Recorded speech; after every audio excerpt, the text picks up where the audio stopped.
going to go to Lummi Island Health and Wellness, and we'll hear from Bob Anderson from the committee. Bob, thanks for joining us today.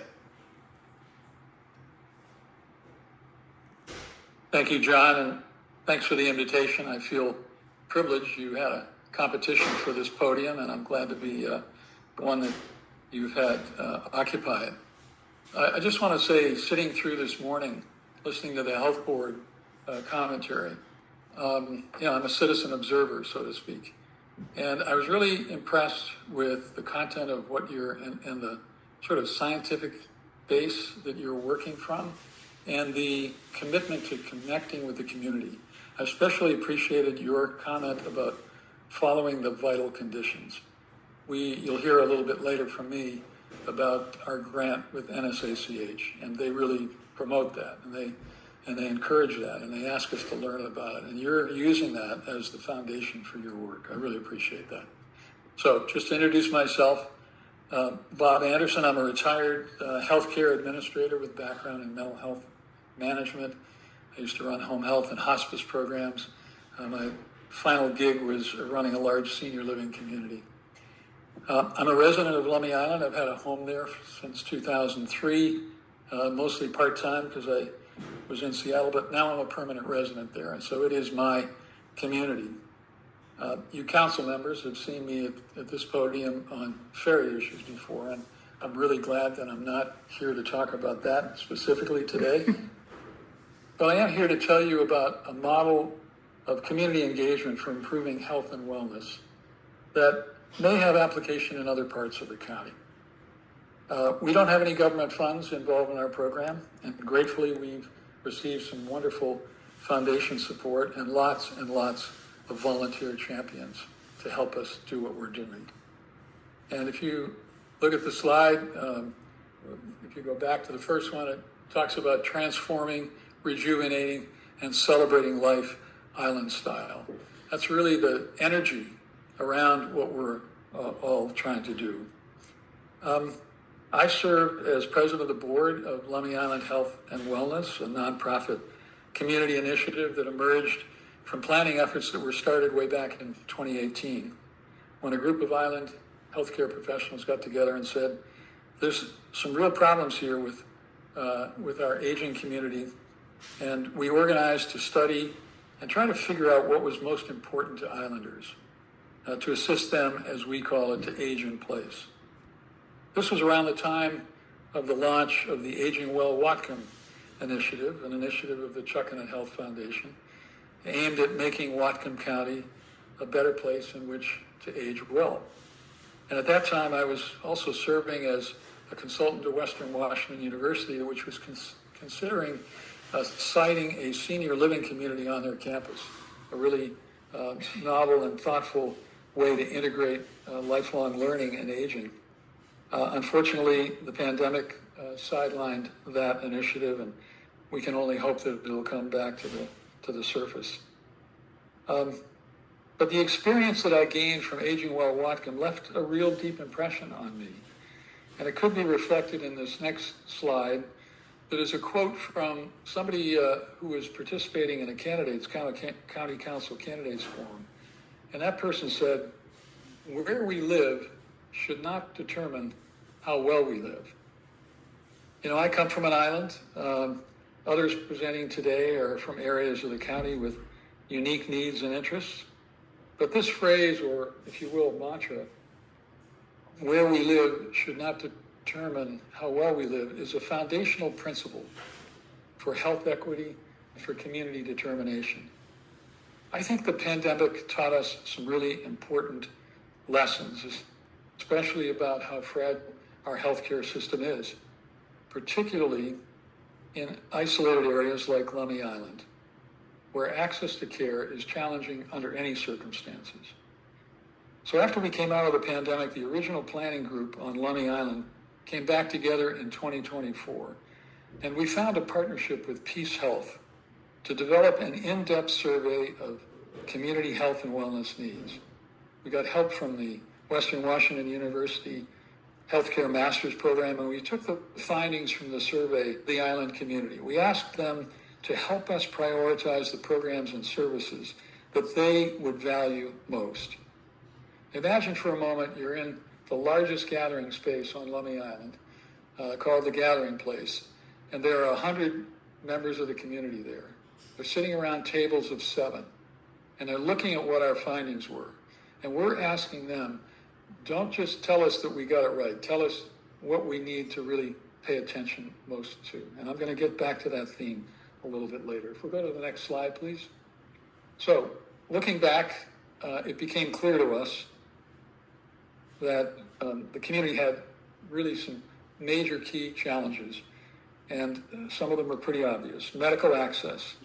Though it is only 20 to 30 minutes from the Gooseberry Point ferry dock to health facilities and providers, we still have to cross a body of water on a ferry that is becoming significantly more expensive and at times now less reliable due to the age of the vessel and the docks. And God bless Public Works for keeping us going most every day.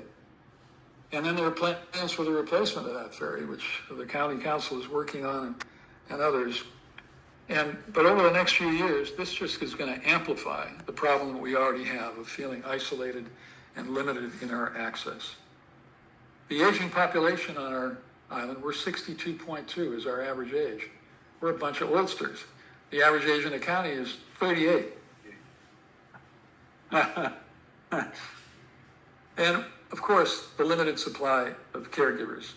This is surely a problem. Some in healthcare would say a crisis. That is, not having enough trained personnel to serve the growing needs of the elderly and disabled. A situation, frankly, that's not being helped by the chaos in our public immigration policies. Well, for islanders, this is complicated by the cost of commuting to the island, which is now greater than ever, and the supply of affordable housing there. And finally, healthcare equality. It's obviously a central issue for islanders, one that demands community engagement and problem solving. That's where Lummi Island Health and Wellness is coming into play. We launched that program in 2024 after we had developed a strategic plan based on the community surveys and guided by a very effective facilitator, actually sitting right here in front of me, from the Aging Well Whatcom team, Laura Welker. We tapped her to help us develop and refine our thinking and put it into a form that the community could work with. So we formed a nonprofit organization under the auspices of the Congregational Church. This allowed us to get going without having to go through all the details of forming our own 501c3. We obtained grants from 5 foundations and 2 island groups. It was a pretty good track record. I think what we were asking, I think our message, our story was compelling. And then we opened our doors in the spring of 2025. So our mission is very clear. It's simple: to create a system of health and wellness resources that helps Lummi Island residents of all ages be more resilient. I want you to remember that word, resilient, in coping with life's changes and challenges. So if we go to slide 4, we're going to see what those challenges are and how we are addressing them. The priorities. First of all, improving access to healthcare, especially through developing a telehealth capability and training people on the use of virtual communications. Secondly, providing support for aging in place through some home safety programs, facilitating in-home care, and training islanders to serve as health advocates for each other and when they are experiencing chronic or acute healthcare issues. And then next, strengthening the community and social connections through, for example, our collaboration with the Congregational Church's Parish Health Ministry Program, and developing joint program with the island's land trust, the Lummi Island Heritage Trust, so that we're helping people to deepen their experience of being in nature. A lot of people want to be there, but sometimes we need to be intentional about that. And then finally, implementing preventive health and wellness services, a whole range of them unfolding. We have classes in Tai Chi and yoga, and through the provision of foot care services and regular blood pressure checks. So if we go to slide 5, this summarizes the 3 areas of focus. We're helping people support in the aging process. We're building resilience and adaptability, and we're implementing programs and wellness activities across the board. We go to slide 6 now. let's talk about what we've accomplished. It's only been a short time, 6-7 months here on board. We've created a resource center or a hub for health and wellness that provides a central resource for all islanders seeking help with their health care.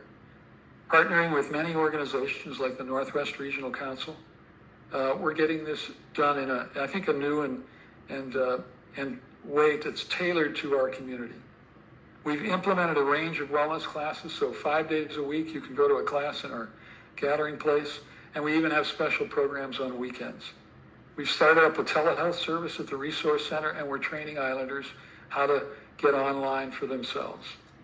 We've established a foot care clinic for non-medical care, foot care, and under an AARP grant, we're one of 30 recipients all across the country. We received a home safety program grant called HomeFit, where residents go and do their own self-assessment as to how they can make their homes safer and more comfortable. And we're preparing to train volunteers to become health advocates, to guide people through their life situations, usually under chronic or healthcare challenges. And then finally, we're organizing and disseminating information about island caregivers and how people can best select one. We go to slide 7. The theme for all that we're doing is this: empowering our community through active engagement. We think it can be a model for others. I've heard some commentary earlier today that this is not a new model, but people are using it in different ways. And the ways that we're doing it are through training and education initiatives. We're tapping into the talent that's available right on the island. And sometimes, it's been amazing to us. We decided we'd start this program, and then we go, well, where are we going to find that leadership? And all of a sudden we find somebody right on the island. Or we're tapping into the YMCA, for example, to do virtual work with us. And yet we're just a community of 1,000 residents, and we know we can't do it alone. So we've engaged with many partners like Peace Health, Northwest Regional Council, the Lummi Island Heritage Trust, the Health Ministries Network, along with various foundations, to leverage a relatively small amount of money. The total amount that we've been able to garner is $115,000. We hope to be a model of sustainable empowerment, that is, to have a staying power. Many of you have probably been involved in organizations that got going, but they couldn't hang on because they hadn't figured that part out. We're thinking about that right now. And we step back and ask, what has made the difference in our early success strategies? It would be on the next slide. Number 1, we've carefully listened to the community to identify what is important to them, and then we've tried to deliver that product or service. Secondly, we've been fostering collaboration with partners and tapping the talent and resources of the island by building what's already there. There's a DNA in our community about helping each other. We're just tapping into that. And in effect, we're being community, if you will. And then thirdly, communication is so important. You can do the best things in the world, but if you don't creatively share them with others so that they understand what you're doing, well, who's going to show up, right? So we have our full portfolio of social media. We have a Facebook account. We have Instagram, YouTube channel, website, a Gmail account. And we're just trying to tell our story and get the word out to the community through that. And frankly, the response has been very gratifying. And soon a short special video that's being produced by the Whatcom Community Foundation. They came out to look at what we're doing and said, we'd like to tell this story more broadly. You'll get to see that sometime in the future. So in summary, slide 9, we've had some early successes. We've had good success in getting money to support us through private sources. But we know that we'll have to continue to leverage these resources in order to keep this enterprise going. And we're going to need partnership. We know we will need to expand our network of support and hope the county can be helpful in helping us figure that out. Not as a direct ask, but maybe you can point us in certain directions.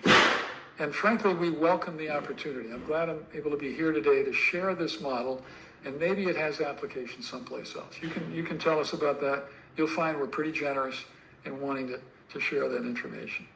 And then finally, the final slide, I want to give a shout out and a thank you to the many groups that have supported us.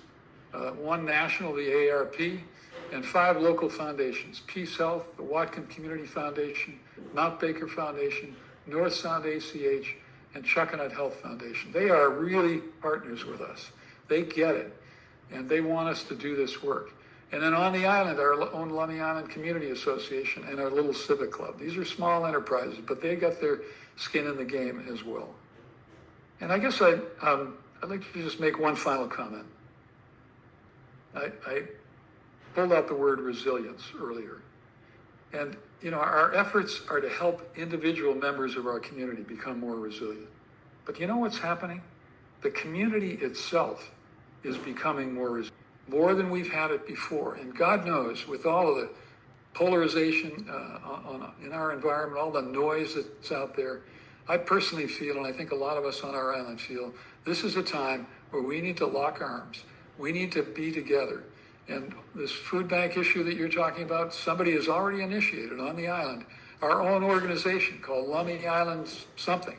And we're all going to be pulling food together, and we're creating a little food bank. So this is more, in a larger sense, what we're achieving here. And I think in the long run, that's what's going to sustain us. Thank you for the time. Appreciate it.